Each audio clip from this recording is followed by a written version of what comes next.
Bem-vindos a mais um vídeo do nosso canal. Hoje vamos explorar um dos períodos mais fascinantes da história europeia, o absolutismo. Durante os séculos XVI e XVII, os monarcas europeus consolidaram seu poder de uma forma sem precedentes, criando regimes conhecidos como absolutistas. Neste vídeo, vamos mergulhar nas teorias que justificavam esse poder absoluto, as figuras-chave desse período e as consequências do absolutismo na sociedade e na política europeias. Prepare-se para uma viagem fascinante pela Europa do absolutismo. O absolutismo é uma ideia política que diz que uma pessoa, geralmente um rei, deve ter todo o poder sem depender de outras autoridades.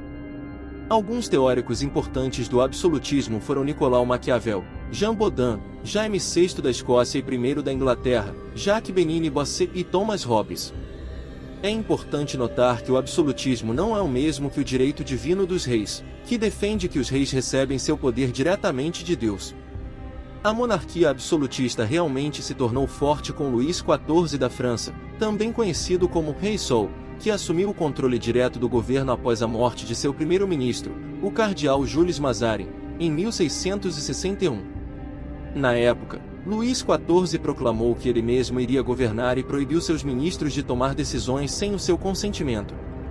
Isso marcou o início de um governo onde o rei detinha todo o poder.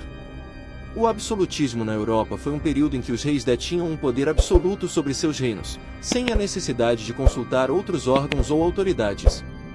Em Portugal, embora nunca tenha havido um absolutismo como na França, o rei Dom Miguel foi conhecido como o rei absoluto por sua concentração de poder. A monarquia portuguesa passou por um processo gradual de centralização do poder ao longo dos séculos, culminando no reinado de João V.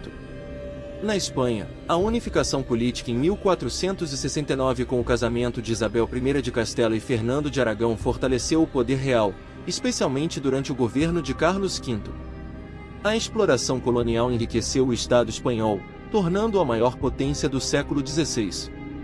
No entanto, as disputas coloniais e comerciais levaram a conflitos, como a derrota da invencível armada espanhola contra a Inglaterra, marcando o início do declínio do Império Espanhol. Na França, os reis da dinastia Valois buscaram consolidar o governo absolutista, culminando no reinado de Luís XIV, conhecido como Rei Sol. Luís XIV exerceu um controle centralizado do poder, recusando a figura de um primeiro-ministro e reduzindo a influência dos parlamentos regionais. Na Inglaterra, o absolutismo teve início com Henrique VIII, que ampliou os poderes monárquicos. No entanto, após a Guerra Civil Inglesa e a Revolução Gloriosa de 1688, o poder dos reis foi gradualmente limitado em favor do parlamento, encerrando o período do absolutismo na Inglaterra. Durante os séculos XVI e XVII, muitos pensadores procuraram justificar o poder absoluto dos monarcas na Europa. Nicolau Maquiavel, em sua obra O Príncipe, influenciou os governantes europeus ao defender que o Estado é um fim em si mesmo e que os soberanos podem usar todos os meios para garantir seu poder, incluindo meios considerados ilícitos. Jean Bodin, autor de Os 6 Livros da República, comparava o poder real ao chefe de uma família, defendendo a ideia de que o poder do monarca era ilimitado. Jacques Benini-Boisset, contemporâneo de Luís XIV, foi um dos grandes defensores do absolutismo e do direito divino dos reis.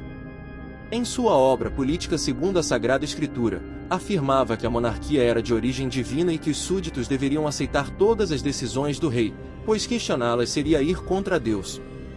Thomas Hobbes, autor de Leviatã, argumentava que os homens formaram uma sociedade civil para escapar do estado de guerra constante, e que o soberano deveria ter poder absoluto para proteger seus súditos. Hobbes defendia que o rei ascendia ao trono pelo consenso social, não pela vontade divina. Hugo Grosso, precursor do direito internacional, defendia que a adoção do absolutismo por todos os países poderia levar à criação de um sistema único de legislação, como expresso em sua obra Direito de Paz e de Guerra. O absolutismo trouxe mudanças significativas na administração e no campo militar.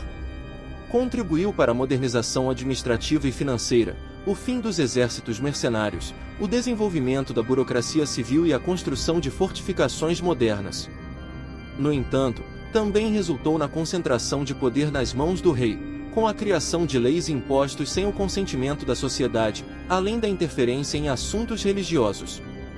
É importante distinguir o absolutismo do despotismo, sendo o primeiro baseado em teorias como as de Maquiavel, Baudin e Hobbes, enquanto o segundo é uma corrupção do absolutismo, caracterizado pela atuação arbitrária do monarca sem preocupações teóricas ou sociais.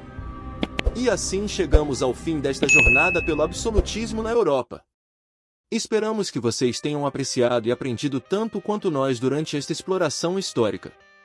Se gostaram do vídeo, não se esqueçam de deixar o seu like, se inscreverem no canal para não perderem os próximos conteúdos e compartilharem com amigos e familiares. E claro, adoraríamos ouvir as suas opiniões e comentários sobre o tema. Obrigado por assistir e até o próximo vídeo.